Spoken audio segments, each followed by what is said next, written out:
La ville de Kandi paraît aux couleurs des affiches à l'effigie des candidats des deux forces en présence. Dans le chef-lieu du département de la Liborie, la campagne de proximité et de ciblage a pris le pas sur les grands rassemblements politiques. Un tour dans les quartiers généraux de l'Union progressiste et du bloc républicain pour s'en rendre compte. Nos différents leaders sont déjà en action quand nous finissons nos réunions avec des groupes cibles.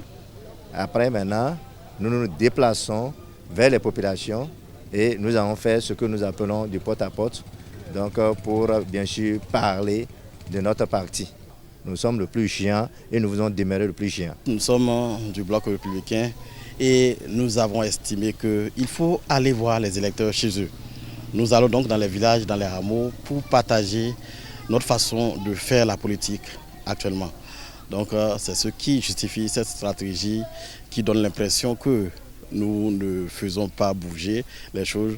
Nous bougeons les choses à notre manière, de porte à porte, de maison à maison, de hameau à hameau.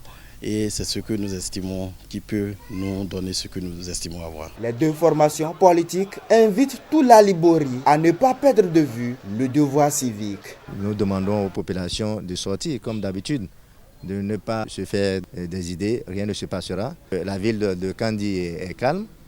Et de toute façon, nous sommes majoritaires et donc nos électeurs, ils sont conscients, ils sont confiants et ils vont se déplacer. La campagne se déroule très bien, dans une bonne ambiance et donc nous sommes prêts et nous attendons le 28 pour la victoire finale. Je voudrais demander aux populations de sortir massivement pour voter. Lorsque nous avons un penchant pour un de ces candidats, il vaut mieux sortir pour le soutenir. Et nulle part, vous n'avez appris qu'il y a eu violence à Kandi. Tout se passe comme naturellement, comme ça a l'habitude de se passer au Bénin. Le Bénin est un pays de paix. Nous allons dans les villages, les gens nous applaudissent, les gens nous attendent, ils nous posent leurs problèmes, nous leur disons ce que nous pensons faire. Et je pense que si en 5 jours on n'a pas eu de problème, ce n'est pas au dernier jour qu'il y aura problème. Les Béninois sont intelligents. Personne ne sortira perturber l'ordre public. Nous, on va en campagne sans même un paro.